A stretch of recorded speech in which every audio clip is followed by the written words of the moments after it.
Rolling. Hey guys, JT Trousdale here with Jagras. We are on claim number 075-3306703. Today's date 7/13. It's 83 degrees outside. We always like to list the degrees because you want to be below 90 but above 45. That's the appropriate time to be attempting to repair. If it's too cold, the shingles are too stiff. If it's too hot, obviously when you're stepping on them, you're potentially rubbing out granule because it's way too hot to be on those shingles anyway, so we want to make sure we're up here during the appropriate time. Now, obviously we've got a torn tab here, so this is going to be the shingle that we're replacing. In the process of replacing that though, I'm going to have to lift up these rows to get to the nails for this shingle. The ones that's in the nail strip will be under this row, and then this shingle's nails will be under this row, and those nails catch the top of this shingle. So I'll be lifting 2 rows. It's roughly 3 to 4 shingles, just depending on how the creases are hitting.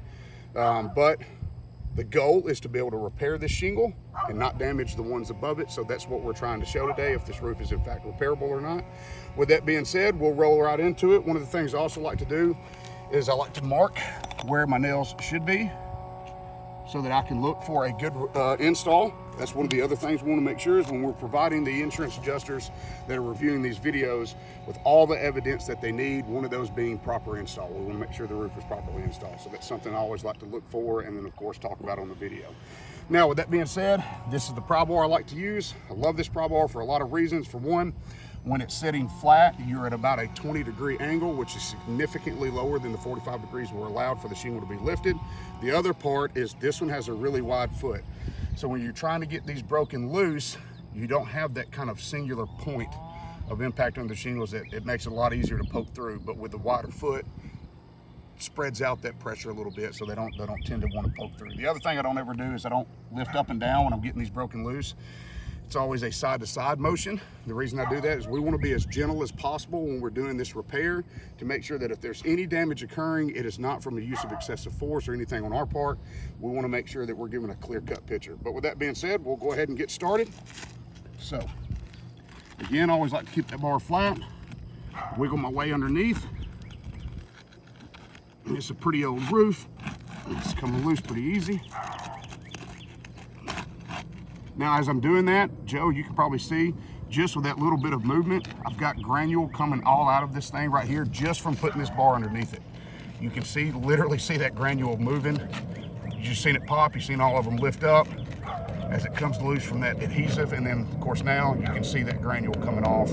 That's just from getting this underneath it. That lets you know that this matting is dried out. It's probably not going to be repairable, but we're going to give it our best effort. So with that being said, we need to get under here next.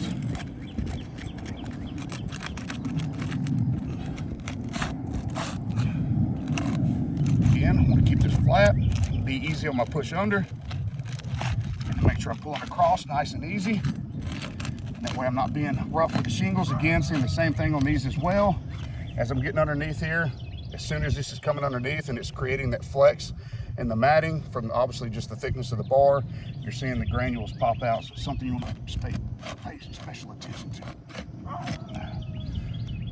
All right, I'll get this one next. Oh, that one came up good. It's not necessarily a good sign. That means these shingles have been up and down before, and that is starting to dry out. Now again, really quick, Joe, if you'll let me see that camera, if you'll pass it to me. I do want to give this as a clear-cut shot. You can see these shingles, normal wear and tear on them right now, no significant crease marks or anything like that. So when we get done at the end, we'll show this again and show you how much more of those crease marks lined up or show up now after that install. All right, so let's look. Got a nail, got a nail, got a nail, and got a nail. So hey, whoever did this install before, good work, good install. All the nails are there. We've got 4 nails in the shingle. They're all within the appropriate area that they're supposed to be in, or as they call it, the nail strip. So we will start to get these pulled out. Now the way I do this is I will come underneath the shingle, get underneath that nail head, and then I just put nice firm pressure, and you will actually feel that nail start to turn loose. And then, because what we don't want to do is get into something where we're hammering up and down, trying to jackhammer that nail out. You're rubbing the shingle a lot more than you need to. You're putting a lot more pressure than what's required to do this. Plus a nice, good, steady pull. You feel it pop. Tap the shingle back down. Finish pulling it out. Now I know that I'm not hitting the shingles below it. with my pry bar. We're being nice and easy and gentle. And again, even just I mean, you're seeing that's about a probably 25, 30 degree angle. 45 is more up to like right here. Even just doing that, I'm seeing a lot of that granule starting to come out at the top. I can already start to see what's looking like crease marks. And I'm sure once we get to the point to where we've got to nail them, the new shingle back in place, obviously we got to lift those shingles to that 45 degrees so that our hammer's clearing that shingle and we're able to drive that nail into the appropriate nail strip and flush with the shingles. I imagine it's gonna probably start creasing pretty easy.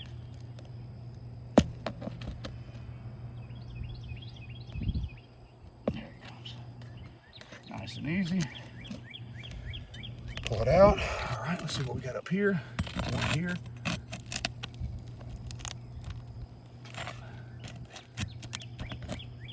Got that one pulled out. Again, as I'm lifting these up, starting to see a lot of granule. Already starting to see a line pop up there. And I mean, I'm barely pulling this shingle up, but these shingles are definitely old. You can see that the matting's pretty dried out. These shingles served its purpose in life for sure. Yes. Now you could probably hear that when this popped off that nail head.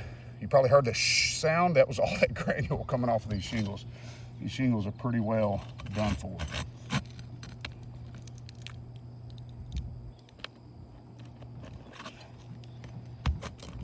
All right, one more right here.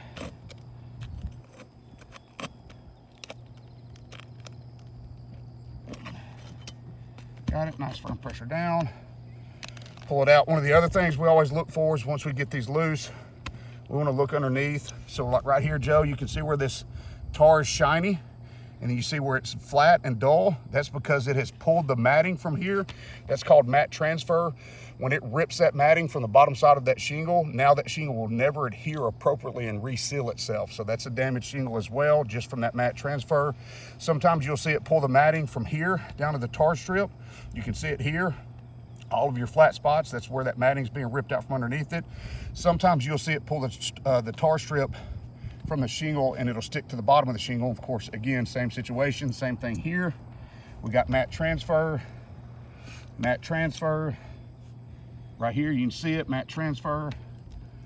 So already, even without crease marks or anything like that, every one of these shingles has had mat transfer ripped from the back of it, stuck to that tar strip. They're never gonna seal back down properly. So in the process of trying to get this out, I've already damaged 3 shingles. Now we've got all our nails out. This should slide right out. There it is.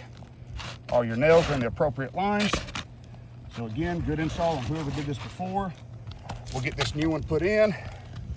We'll get this thing wrapped up. Thanks, Joe. All right. Now, the other reason you want to get those top nails out too is when you slide this underneath, you don't want it sitting on the top of nail heads. You want it to sit flat. You can see how that tar strip's uniform. You can see on this one how it rips some of the tar strip away. Again, that within itself is damaged. We just want to make sure we're doing this thing right. Okay, we got good alignment. We'll get our nails put in, and then we're going to make sure we're paying attention to these tabs above it, see if they're creasing, see what's going on with those. That way we can talk about that as it happened, because we get it. You guys are watching a video. It's really kind of hard to see.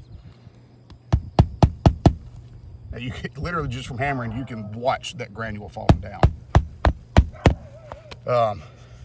From that kind of movement, I mean, you see it, all of it's just coming out, and you see these creases starting to show up now. Again, that's textbook non-repairable. That granule is not supposed to come off like that. It's just too old of a roof. And again, you see here, not lifting it any higher than I have to. Driving that nail good and flush, not countersinking it into the matting, because you don't want to damage that matting. And then again, of course, in the process of that, you can see your crease marks are starting to show up here. That granule is just wiping right off. So again, textbook non-repairable roof. We were afraid that we were going to see that on this one. There you go, nice and flat with the roof.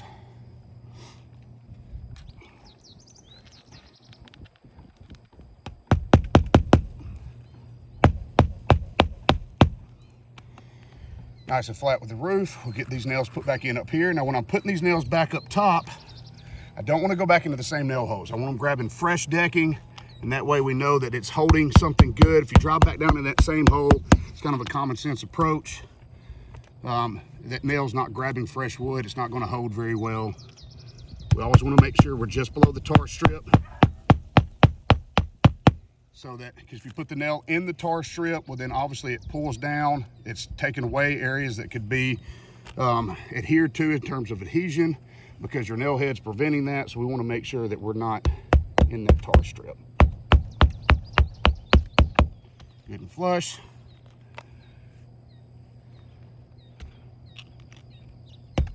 And again, not even getting up to that 45, trying to keep it as low as I possibly can.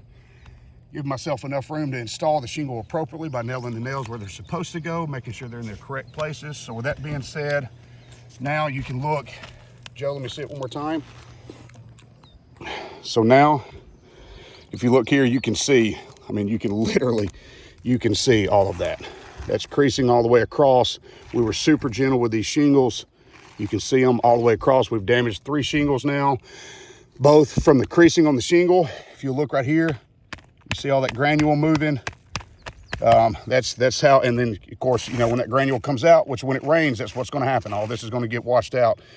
That's your crease mark. So not only do we have the creases, here you go, Joe. Not only do we have the creases in the shingles now, but we also have the mat transfer on the bottom. So in order to repair 1 shingle, I've damaged 3 more. Again, textbook non-repairable roof. Guys, thank you so much for taking the time to be with us today.